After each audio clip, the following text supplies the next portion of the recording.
আল্লাহর নবী বলে, আয়েশা গো, বৃষ্টি বর্ষণ হয়েছে ঠিকই, কিন্তু এটা রহমতের বৃষ্টি। এই বৃষ্টি তো তোমার চোখে ধরা পড়ার কথা না। এটা আমি নবী হিসাবে আল্লাহ আমাকে অন্তরচক্ষু খুলে দিয়েছে, আমি দেখি। কিন্তু তুমি দেখলা কেন আয়েশা? তুমি কি আমার কোনো ব্যবহৃত রুমাল বা চাদর মাথায় দিছিলানি? বলে, গুপ্তেছে বারশের ফেকান্দি আজিজার, গুপ্তে করদাম আর দায় তু খেমার। বলে, হুজুর, আমার জামা কাপড় সব ধুয়ে দিছি, পুরানো জামা কাপড় পরিধান করছি, দেখি মাথাটা খালি। যদিও ঘরের ভিতর মাথাটা কাটা তত জরুরি না, তারপর বরকতের জন্য আপনার একটা রুমাল বা চাদর আমি মাথায় দিয়েছিলাম। গুপ্তে গুপ্তে বারে আনমুদায় পাকে যাই, চশমে পাকাত রাখুদা বারানে গাই। আয়েশা গো, আমার ব্যবহৃত রুমাল বা চাদর যখন তুমি মাথায় উঠাইছো, আল্লাহ তোমাকে অন্তর চক্ষু খুলে দিয়েছে। এই চক্ষু সবাইরে দেয় না। আমার জামার ভিতরে মজে যা, কাপড়ের ভিতরে মজে যা। গুপ্তে বারে আনো এসেনি আবরারে আবদারে বারে দেগারাস, রহমতে হাকদার নজুলা সমাজ মারাস। আর এই বৃষ্টি অন্য ধরনের বৃষ্টি। এই বৃষ্টির শব্দ সবাই দেখে না। এটা হলো আল্লাহর রহমতের বৃষ্টি। যার পর পরে তার সারা জীবন তাকে আল্লাহর রহমতের ছায়ার নিচে রাখে। আপনারা যদিও চোখে দেখেন না, এই মজলিসও তো ওইরকম একজন বান্দা থাকতে পারে, গায়ের রং কালো, দাড়ির ভিতরে গিট্টি হয়ে গেছে, মাথার চুল গুলাইলে মেলো, মাথার টুপিটা কয়েক জায়গায় ছেঁড়া ফাটা, গায়ের জামরার জামাটা বেশি ডকেন না। কিন্তু আমার মৌলায় ডাক দেখে, এ দুনিয়ার মানুষ, আমার ওই পাগলে যদি আমার দরবারে হাত উঠায়, লাউ আকসামু বিল্লাহি মা বাররা, যদি হাত উঠে বসে ওই পাগলের হাত আমি মৌলায় খালি ফিরে দিতে পারি না। দুনিয়ার মানুষ দেখলে পছন্দ করে না, ঠেলতে ঠেলতে উঠেই নেয়।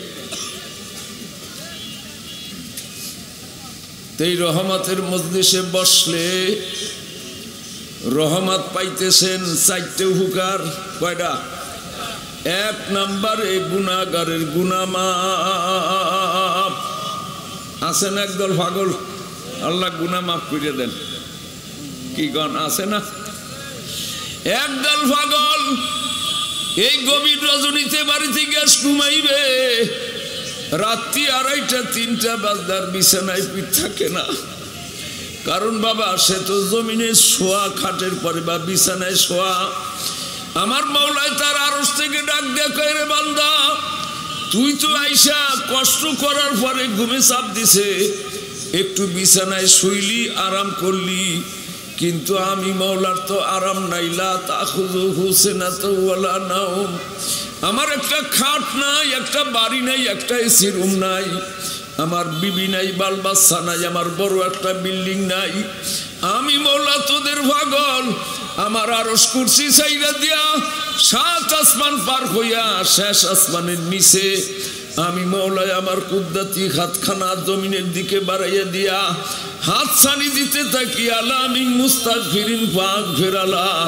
কোন ব্যক্তিরে গুনাহগার, গুনার বোঝা নিয়ে ঘুমাইয়াছো, উঠো, একটু গোসল করো বা ওযু করো, 2 রাকাত 4 রাকাত নামাজ পড়া আমি মাওলার দরবারে হাত উঠাও। হাত উঠাইয়া গুনাহ মাফ চাইতে দেরি হবে, গুনাহ মাফ পাইতে দেরি হবে না। এই সুসংবাদ পাইয়া একদল মানুষ আছে, রাত্রি 3 ভাগের 2 ভাগ পার হয়ে গেলে আর বিছানায় পিঠ থাকে না। কেন? আল্লাহ ডাকতে আছে, কি কইয়া, ইয়া আইয়ুহাল মুজাম্মিলু কুমিল লাইলা ইল্লা কলিলা। শুয়ে রইছর কে রে? ওঠ, আমি মাওলার দরবারে দাঁড়া। যাদেরকে আল্লাহ ওই কর্ণ দিছে, ওই শব্দ আওয়াজ বোঝার মতো শক্তি দিছে, সে আর বিছানে শুয়ে থাকতেই পারে না। ওই আমার আল্লাহ আমার ডাকতে আছে, কারণ আলহামদুলিল্লাহ। তো গুনাহগার মানুষ আছে না? কি কয় এতটুকু কথা কইলাম। গুনাহগার নেককার যারাই বসে, প্রত্যেকের দিলের ভিতরে একটা পরিবর্তন, মুখটা বেজার হয়ে গেছে অনেক মানুষেরই। অনেকের চক্ষুতে পানি বেড়ে গেছে, অনেকে মাথা দুলাই হেলে দুলে যখন জিকির করছে এর আগে ডাইন দিকে কাইতে বাম দিকে কাইতে হইছে না, লা ইলাহা ইল্লাল্লাহ হইছে নি। ইউহাফুনাকুম বিআজনিহাতিহিম ইলাস সামাঈদ দুনিয়া। একদল ফেরেশতা এসে গেছে, ডানার পরে কাদের পরে ভর দিতে দিতে প্রথম আসমানে গেছে। কইছি না আল্লাহর বাড়িঘর নাই, এসি বিল্ডিং নাই, 1,20,000 টাকার খাট নাই। আল্লাহ আসেনি, ছেলে মেয়ে আসেনি, বিবি আসেনি। আল্লাহ কয় আমার তো ভাল লাগে না। আল্লাহ ঈশা পড়ছে শেষ আসমানে, ইয়াসআলুকুম রাব্বুকুম মিন আইনা জিতুম। আল্লাহ জিজ্ঞাসা করে, ও ফেরেশতারা তোগরে শেষ প্রান্ত কোন জায়গা? এই কাদের পর ভর দিয়ে যে এই পর্যন্ত আসছো, শেষ কোন জায়গায়? কয় মিন ইনদি বাদিক, অমুক জায়গায় বঙ্গবন্ধুর ভাস্কর্যের পাশে বৈশা তোমার নাম লইতে আসে। সুবহানাল্লাহ কয়, আলহামদুলিল্লাহ কয়, আল্লাহু আকবার বলে, লা ইলাহা ইল্লাল্লাহ বলতেছে। কয় মাথা ঝুলাই কে? আল্লাহ কয় মাথা ঝুলাই কে? জিকির করবে লা ইলাহা ইল্লাল্লাহ, লা ইলাহা ইল্লাল্লাহ।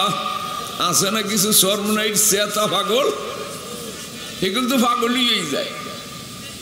লাভ দেয় কেন, জাপ দেয় কেন, গড়াগড়ি করে কেন, চিৎকার দেয় কেন, যাইতে দুইটা বসাই রাখতে পারে না কেন? কয় মাবুদ আপনার ইশকে মহাব্বতে আরাউনি ইবাদি, ওরা কি আমার দেখছেনি? কয় না মাবুদ দেখে নাই। না দেখেই এত পাগল। ফাকাইফার আল্লাহ রাউনি ইবাদি, আমার বান্দারা যদি আমাকে দেখতো তাহলে কেমন করতো? কয় আসাদুল্লাকা তলাবা, কয় জমিন থেকে লাভ দিত, একটা লাভে আপনার আরশ পর্যন্ত গিয়া ঠেকতো। তোমাকে ধরার জন্য, তোমাকে পাওয়ার জন্য মাবুদ তারা পাগল হইয়া যাইত। আল্লাহ কয় তাই কহ, কানা উশহিদুকুম, তোরা কয় হাজার ফেরেশতা, কয় কয়েক লক্ষ মাবুদ, জমিন থেকে আসমান পর্যন্ত। কয় আমি তোদের সবাইকে সাক্ষী রেখে বললাম, কাদ আন্নি গফারতু লাহুম, যেই বান্দার এই মজলিসে বসে আমি মাওলাকে না দেখেই আমার জন্য এত পাগল, ওদের আমি সারা জীবনের গুনাহ খাতা মাফ করে দিলাম। 11টা কাছাই গেছে। কি সিফটিতে যাবেন, ডিউটিতে যাবেন? গেলে উঠে যান, মন খারাপ করেও আর শুনলে ভালো হইব না। কি কন? তো কয় আমি ওদের সবাইকে মাফ করে দিলাম। পাইছেননি? 1 নম্বরটা পাইছেননি? বুখারী মুসলিম 76 সব কিতাবের ভিতর হাদিস খানা আছে। কি কন? এর কিতাবের নাম কওয়া, হাদিসের নাম কওয়া, কিতাবের পৃষ্ঠার নাম কওয়া। এত বড় পণ্ডিত আবার আমি না। কি কন? কিতাব কইলি তো ইয়ে যায়, কিতাবের নাম কইলি তো হয়। এই বেচারারা কিতাবের পৃষ্ঠা আছে নে, এক পাশে এত এলেম জাহির করার কোনো দরকার আছে? পণ্ডিত তো জাহের। এরপর সামনে যে কি হইব, কইবি যে এই মাত্র খোদার কাছ থেকে আইলাম কিতাব লইয়া, এইটাও কইব। বুখারী মুসলিম 76 সব কিতাবে, মিশকাত শরীফের ভিতরে এবং অন্যান্য কিতাবেও হাদিস খানা রসুল বলে যারা এইরকম রহমতের মজলিসে বসলো আল্লাহ নিজে ফেরেশতাদের সাক্ষী রেখে তাদের জীবনের সব গুনাহ আল্লাহ মাফ করিয়ে দিছে। ক্বালা মালাকুম মিনাল মালাইকাতি ইয়া রাব্বি লাইসা মিনকুম ফুলানুন ইন্নামা জাআ লিহাজাতিন আখার। এক ফেরেশতা দাঁড়ায় কয় মাবুদ আমার একটা কথা। কি তুই এবার কি কইবি? কয় মাবুদ যারা বাড়ির থেকে বাসার থেকে ওয়াজ শোনার নিয়ে করে আসছে তাগরে আপনি মাফ করলেন, কিন্তু এই মাইকেলেরা তো ওয়াজ শোনার নিয়ে চাহে নাই, এরাই সে ব্যবসার লিখিয়া কি কন। এই যদি আমরা মাইক ওয়াজ ছেড়ে দিতাম তাহলে আপনাকে আগে এরা যাইতে চেষ্টা করতো। বোঝেন না এই কথাটা? ওই এক বক্তা ওয়াজ করতেছিল চোখ বুঝা ওয়াজ করতে আছে, মানুষ কিছু কোনো আর শুনে আনার ভাল লাগে না, উঠতে সব গেছি গে। রাত 12টার পর চোখ খুলে দেয় একটা মানুষও নাই। দেখছো এই দেশের মানুষ তো সব বেঈমান রে, না ফরমান ডাইন বেশি চাইয়ে দেয় একজন লোক বহা এনার মতন এই কায়দার। অনকাই দেশে ইমানদার থাকলে তুমি আছো, তুমি খুব ভালো মানুষ। কয় হুজুর আমার চেনেন? কয় না, আমি এলাম মাইক ম্যান। যদি মাইক সাইডে দিতেন হুজুর সকলের আগেই দিতাম আমি। তাহলে ও আর শোনার নিয়ে চাইছেনি কি কন? কিছু কিছু লোক আসছে বাজার করতে বাজাইতেছিল রাস্তা দিয়া, ওয়াজের নাম শুইনা ঢাকা জজকোর্ট মসজিদের ইমাম সাহেব ওয়াজ করবো, একটু দেই দাঁড়াইছে ওই পাশে ওই অগমতন কোয়ারা তো আর শোনার নিয়ত করে আসে নাই। যারা নিয়ত করে আসছে বসে তাদের মাফ করিয়ে দিলেন, কিন্তু বিনে নিয়েছে যারা আসছে বসে অন্য কাজে নিন্নামা হাজা আলী হাজাতিন আখার অন্য কাজে আসছে তারাও দাঁড়াই গেছে বা বৈশা বসে, তাদেরকে কি করলেন? আল্লাহ কায়হুমুল জুলাসাউ লা ইয়াশকা জালিসুহুম, ওরাও ওই দলের ভিতরে, ওদের বসা বা দাঁড়ানোটা আমি মওলায় ফেলাইয়া দিলাম না। নিয়েই তালা মানুষের সঙ্গে সঙ্গে বিনে নিয়ে গুনাহগার, মাগরিব পরে নাই, আসর পরে নাই, ইশার পরে নাই, ওরা এখনো দাঁড়াইছে। এতটুকুর বদৌলতে আমি মওলায় ওদের জীবনের সব সগীরা গুনাহ মাফ করে দিলাম। পাইছেননি একটা? বাকি তিনটা এই বছর আর কম না, আগামী বছর কম। বাকি তিনটা কইতে গেলে ওয়াজ করতে পারবো না, কারণ আমার তো ওয়াজ করার দরকার। এটা তো মজলিসের ফজিলাত ভূমিকা। তা সাইডের নাম কইয়া যাই, সাইডে ফায়দা পাবেন কয়টা? 1 নাম্বার গুনাহগারের গুনাহ মাফ, 2 নাম্বার অভাবীদের অভাব আল্লাহ দূর করিয়া দিবে, 3 নাম্বার কোন ব্যক্তি যদি বিপদে পড়ে, মামলা মকদ্দমা মহাবিপদে, অনেক বর্তমানে যেমন আমলিকের বড় বড় নেতারা বিপদে পড়ছে না, চুরি করিয়া ফলাইয়া যদি এইরকম মজলিসে বসে, রহমতের বদৌলতে বিপদগ্রস্ত ব্যক্তিদের বিপদ আল্লাহ দূর করিয়া দিবে। 4 নাম্বার কোন রোগাক্রান্ত ব্যক্তি, দুনিয়ার সব ডাক্তার কবিরাজ ফেল, এইরকম রহমতের মজলিসে যদি বসে, ওই রহমতের বদৌলতে রোগাক্রান্ত ব্যক্তিকে আল্লাহ রোগ থেকে সেবায় কামেলা দিবে।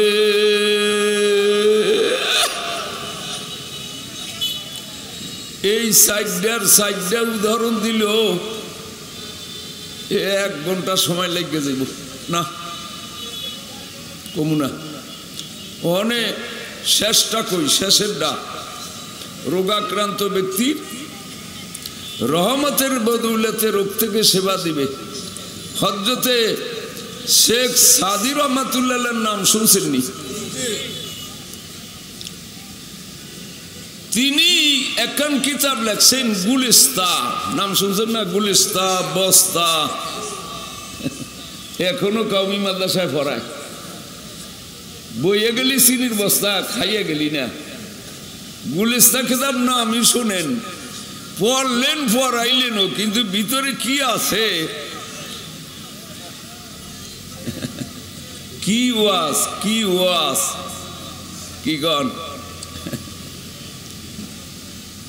আমি একদিন আল কারিয়া তুমাল কারিয়া এই সূরাটা তেলাওয়াত করে 2.5 ঘন্টা বয়ান করছি।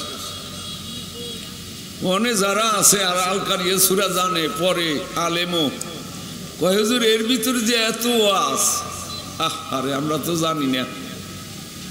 কি গণ আল্লাহর কালাম, কাগজ কলম শেষ হয়ে যাবে, কালামের ব্যাখ্যা শেষ হবে না। এই গুলিস্তার ভিতরে আল্লামা শেখ সাদি রহমাতুল্লাহ একটা ঘটনা বর্ণনা করছেন যে তার বাড়ি ছিল পারস্যে, পারস্যের বাদশাহ শারীরিক অসুস্থ হয়েছে, সব ডাক্তার কবিরাজ দেখাইছে, আসলে আল্লাহর রহমত হয় নাই। রহমত লাগবে না? রোগ হইলে ডাক্তার দেখানো সুন্নাত, ওষুধ খাওয়া সুন্নাত ডাক্তারের পরামর্শ অনুযায়ী। কিন্তু ওষুধ সেবন করলেন, ওষুধ পেটে গিয়া জিজ্ঞাসা করে আল্লাহ কাজ করব না না করব, ওখান থেকে রহমত না হইলে ওষুধও কোনো বাদশার রোগ ভালো হয় নাই, রহমত হয় নাই। বরবরে পর ওই দেশে ছিল কিছু ফকির, ফকির বোঝেন কাকে বলে? এই তো বুঝছেন, আপনাদের সঙ্গে আমার কথার সঙ্গে মিলছে। আমাদের ফরিদপুর ফকির হইল ফা বড় কম ইয়া র ফকির, আল ফকিরুল লাইসা লাহু আদনা শাইউন। ফকির ওই ব্যক্তিকে বলা হয় যে দরদারে ভিক মেঙ্গে খায়, কোনো অর্থ সম্পদ নাই। ঢাকায় এখনো বলে মা ফকির আসছে ভিক্ষা দাও, কিন্তু আমার বাড়ি ফরিদপুর মাদারীপুর। আমাদের আঞ্চলিক ভাষায় যারা ওই যে জার ফুক দেয় না, চুল আছে, জট আছে, বট গাছ তলায় বসে, গায়ের মধ্যে শিকল ফেসায়, শালু কাপুর পলা পরে, এরপর আবার মানুষ দেখলে হেই কেউ জান দিয়ে কেবল জান ফিরেছি, নাহলে শেষ হয়ে যাইতি, তা জানটা দিয়ে যা। কি দিমু বাবা? একটা গরু দিয়ে যাইস, জান দিয়ে জান ফিরেছে, নাহলে শেষ হয়ে গেছিল। বাবার হাতে বেয়াদবি করছে। এই ফকিরেরা বাদশার কাছে গিয়ে দরখাস্ত জানাইছে, বাদশাহ ডাক্তার কবিরাজের চিকিৎসা তো করলেনি। আমার কথা বোঝেন তো? বোঝা যায় মাইকে, বোঝা যায়। আমরা একটু ফকিরামি চিকিৎসা করি, ডাক্তার কয় আমার রোগ সেবা দিয়ে কথা করো। ওরা রাত্রের অন্ধকারে বার বৈঠক বসছে, বার বৈঠক বোঝেনি, ওই গাজার কলকিতে গাজা বইটা টান দেয়, মাইয়ে লোক পুরুষ লোক বসে, আগরবাতি মোমবাতি থাকে, বার বৈঠক টান দেয়, আর কয় দেলের পর্দা আসল পর্দা ঘরের পর্দা উড়িয়ে দে। মাইয়ে লোক পুরুষ লোক মিলে যায়, আর দেলের আলো আসল বাল, আর দেলের বাতি আসল বাতি ঘরের বাতি নিবেই দে, এই কইয়া মোমবাতি ফুদে নিবেই ফেলায়, মিললে যায়। কিছুক্ষণ বরকা আইসে আইসে দয়াল, আসমান থেকে জিন নামাইছি, জিনে বইলে গেছে বাদশা আপনাকে সেবা পেতে হলে একটা জেতা মানুষ জমি দিতে হবে। তা স্বাভাবিক হইলে হবে না, এক মায়ের এক পুত্র সন্তান লাগবে। খালি শুধু তাই নয়, তার বয়স হইতে হবে 7 বছর, বেশি কম হইলে হবে না। গায়ের রং টুকটুকে সুন্দর, এই ছেলেকে আইনা তাকে জব দিয়ে তার পেট ফারিয়া পিত্তি বাহির করিয়া, এই ফার্সিতে লেখছে কেশর, কেশর মানে পিত্তি, পিত্তি বাহির করে যদি আপনার গায়ে মেখে দিতে পারেন, আপনার সাথে সাথে রোগ থেকে সেবা পেয়ে যাবেন। সবাই বলি নাউজুবিল্লাহ। বাদশা কয় আমার রোগ মুক্তি দিয়ে কথা। উজির নাজির মন্ত্রী মিনিস্টার বন্ধু বান্ধব লক্ষ লক্ষ টাকা দেয়া চতুর্দিকে লাগাই দিছে, তল্লাশি শুরু হয়েছে। আসলে বাবা একটা মিলে আর একটা মিলে না, ছেলে মিলে কিন্তু এক মায়ের এক পুত মিলে না, পুত মিলে বয়সে মিলে না, বয়সে মিলে রঙ্গে মিলে না। তল্লাশি করতে করতে রাষ্ট্রের শেষ প্রান্তে গিয়া এই ফকির এক লোক, ফকির মানে গরিব অভাবী, তাদেরকে আল্লাহ শেষ বয়সে একটা পুত্র সন্তান দিছে 7 বছর বয়স, গায়ের রং টুকটুকে সুন্দর, একই সন্তান। গিয়া বলতেছে দাও তোমার ছেলেটাকে বাদশার কাছে বিক্রি দিয়ে দাও, আমি তোমাদেরকে 2 লক্ষ টাকা দিব। বাদশার লোকজনে বলতেছে বাবা যতই টাকা দেখ, এক বাপ মায়ের একই পুত্র সন্তান একই সহজে কেউ বিক্রি দিতে চায়? 7 জন হইলেও তো চায় না। এই কথা না কোনাত রে বা, আসতে যাই একজন বুঝান, একটু দূরে যেয়ে ক বাবা। প্রথমে তো নিষেধ করে দিল না, হবে না, কিন্তু ভিতরে একজন মৌলবী সাহেব আছে। আজকে জুমার বয়ানে গেছিলাম এই মসজিদে, ইমাম সাহেব কয়টা কথা বলছে। মুসলমান মানুষের জন্য জেহাদ করা ফরজ। প্রথম জেহাদ হইল নিজের নফসের সঙ্গে, কারণ ভিতরে একটা নফস আছে, এই নফসটা ইন্নান নফসালা আম্মারাতুম বিসু, নফস সবসময় মানুষকে খারাপ কাজের হুকুম দিতেই থাকবে। আর নিজের কাম হইল নফসের সঙ্গে জেহাদ করা, নফসে যেটা বলছে তার উল্টা চলা। নফসে কয় এই নিষেধ কইরা দিলা, তোমার এই ছেলে বড় হইয়া তোমাদেরকে কামাই করিয়া খাওয়াইবে, এই তো। আর এই কামাই যদি একবারই হয়ে যাও, অনেক ছেলে তো বড় হইয়া বাপ মাকে কামাই করিয়া খাওয়ায়ও না।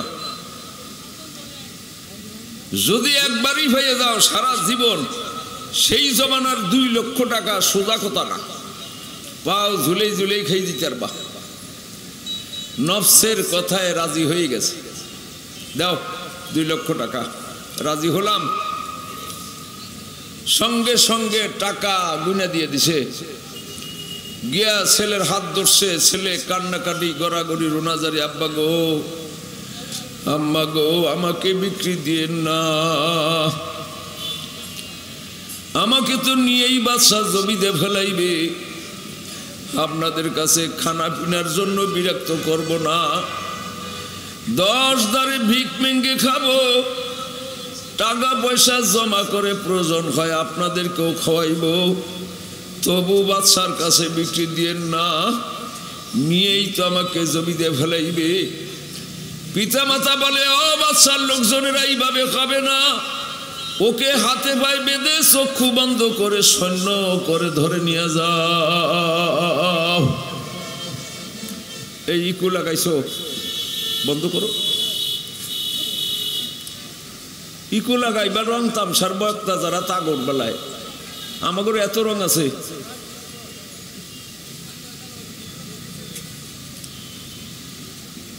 হাত পাও বাইন্দা চক্ষু বন্ধ করে লই গেছে, বাদশার সামনে হাজির। বাদশা খুশি, জল্লাদকে হুকুম করবে একে জব দাও, পেট ফাড়ো, পিতৃ বাহির করো। এর আগে একটা চিন্তা আসলো, এই দেশ উলামায়ে কেরামের দেশ, পীর বুজুর্গ শাইখ মাদ্রাসা মসজিদের দেশ, বাংলাদেশের মতো।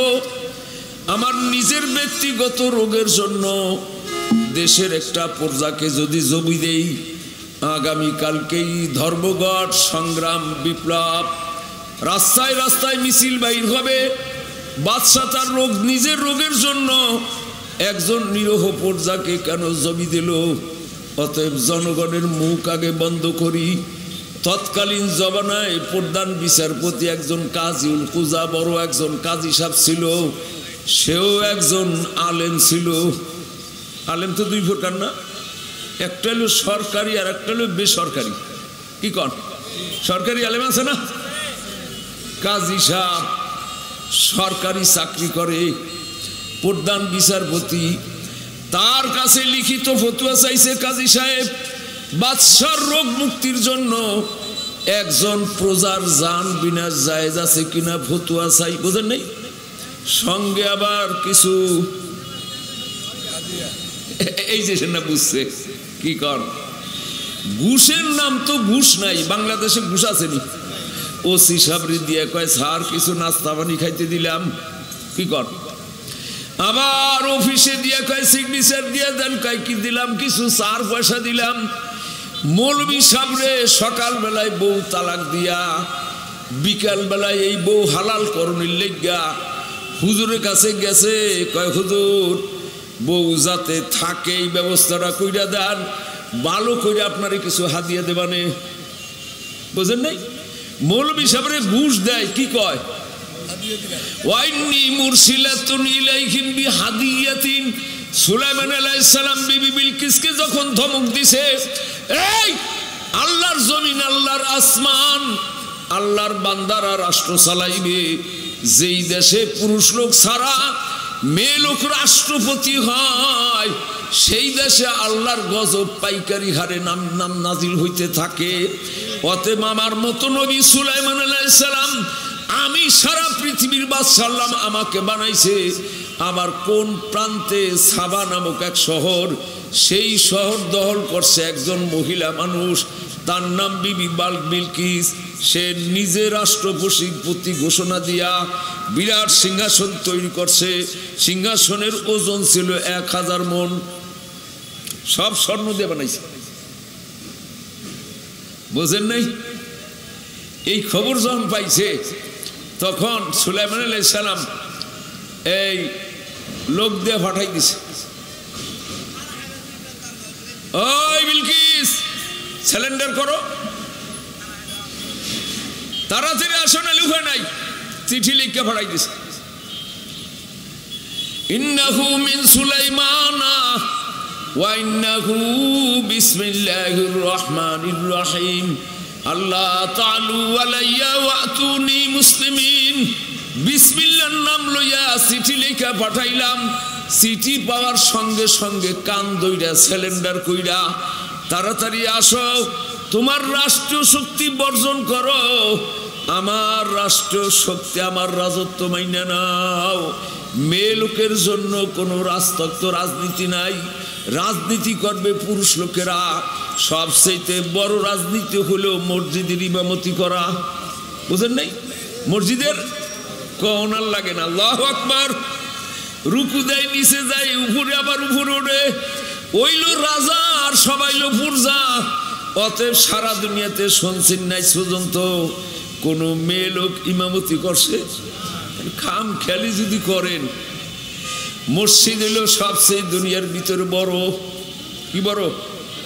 খায়রুল বাকায়ে মাসাজিদুহা, তাম পৃথিবীর ভিতরে সবচেয়ে ভালো জায়গা, ভালো স্থান হইল মসজিদ। এই কথা কয় কি? अगर वजू करके मस्जिद में पा दे तो अल्लाह उसको बेश्तो में पहुँचा दे। যেই কোনো ব্যক্তি পাপী গুনাহগার 5টা সুন্নাত আদায় করে 5টা আদব বজায় রাখা মসজিদে যদি ওযু করিয়া পাও দেয়, কয়টা? 1 নাম্বার বিসমিল্লাহ বলা, 2 নাম্বার ওয়াসসালাতু ওয়াসসালামু আলা রাসূলিল্লাহ দুরূদ শরীফ পড়া, 3 নাম্বার আল্লাহুম্মা আফতাহলি আবওয়াবা রাহমাতিকা। কয়টা হইছে? এই দোয়া পড়া। 4 নাম্বার ডাইন পাউদা মসজিদে ঢুকবে। 5 নাম্বার ভিতরে গিয়ে ইতিকাফের নিয়ত করবে।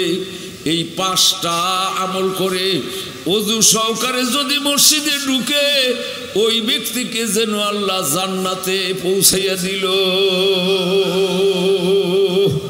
কোনটা থিয়া কোনটা কমু, যেইটা কমু সেইটাই মজা লাগবে। কি কন? ফল দেশে কতগুলো আঙ্গুর মুখে দিয়ে দেখে যে হেডা ভালো, অস্ট্রেলিয়ার লাল লাল বড় বাতি বাতি এই ফল কাইটটা চোখলা ছুইলা যদি দেয় একেবারে মোমের মতো বললে দেয়, এমন সুন্দর মিষ্টি কয়, এটাও তো খারাপ না। আবার দেশে কালো আঙ্গুর, সেইটাও কি যেটা দেয় দামিয়ান যদি হয় সবটাই মজা লাগে। কি কন? তো কথা যেইটা কবু কোরআন হাদিসের এ তো মজারই কথা, মজারই তো জিনিস। তিবেরুহা নিস্তে কোরআন সালিম তলখাহা বা সৎ পায়ে কলবে সালিম বারি আল্লাম বারি আলেমে হুসনা সে দিল ওয়াজাতা জামিদারাত বারাঙ্গা সাহাবে সুরত বাবু আর বাবে বানিরা আমার মৌলার কালাম ঠাড়া মারা পাথরটা দিলের পরও যদি লাগে ওই পাথরটা দিলখানাও মোমের মতো নরম হয়ে যাইবে, কিন্তু মারার পদ্ধতিটা জানতে হবে কেমনে মারতে হইবে। কি কর আল্লাহ কবুল করুক। মোহন ফতুয়া দিয়ে দিছে, হ্যাঁ দিছি কি কারণে